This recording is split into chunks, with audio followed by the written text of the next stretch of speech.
মামনি পাকঘৰত আপোনালোকক স্বাগতম। মই আজি আলু ভুজিয়া বনাম। তাৰ কাৰণে মই দুটা আলু ল'লোঁ। আলুকেইটা বাকলি গুচাই এনেকৈ মই এখন পিহনাত পিহি এনেকুৱা কৰি ল'লোঁ। এতিয়া এইখিনি মই এটা বাতিত ল'ম।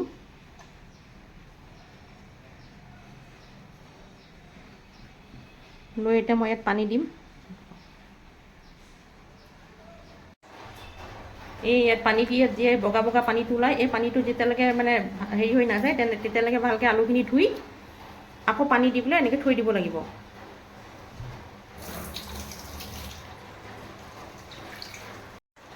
এইটো আলুখিনি একদম ভালকৈ ধুই ল'লোঁ। তাৰ বগা বগা পানীখিনি নোহোৱা কৰি পেলাই এতিয়া এনেকৈ প্ৰায় আধা ঘণ্টামান পানীত তিয়াই থৈ দিব লাগিব।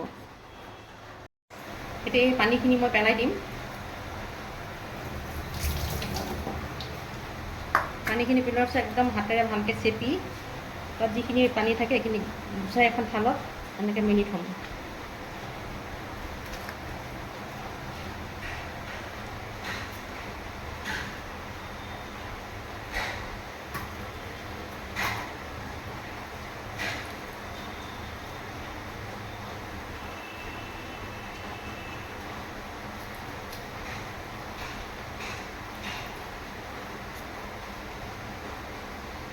হৈ গ'ল।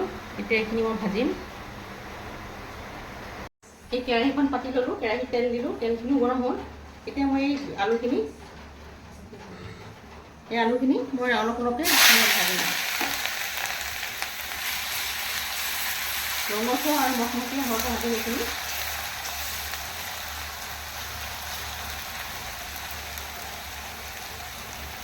গেছটো বঢ়াই দিব আৰু মিঠাতেলত বনাব এইটো।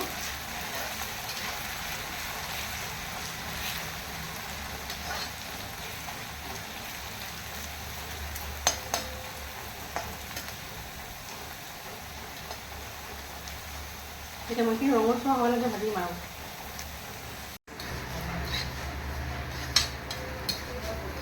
এইখিনি ৰঙা হৈছে। এতিয়া মই নমাই থ'ম। এনেকৈ মই আগৰখিনি গোটেইখিনি ভাজি ল'লোঁ আলুখিনি।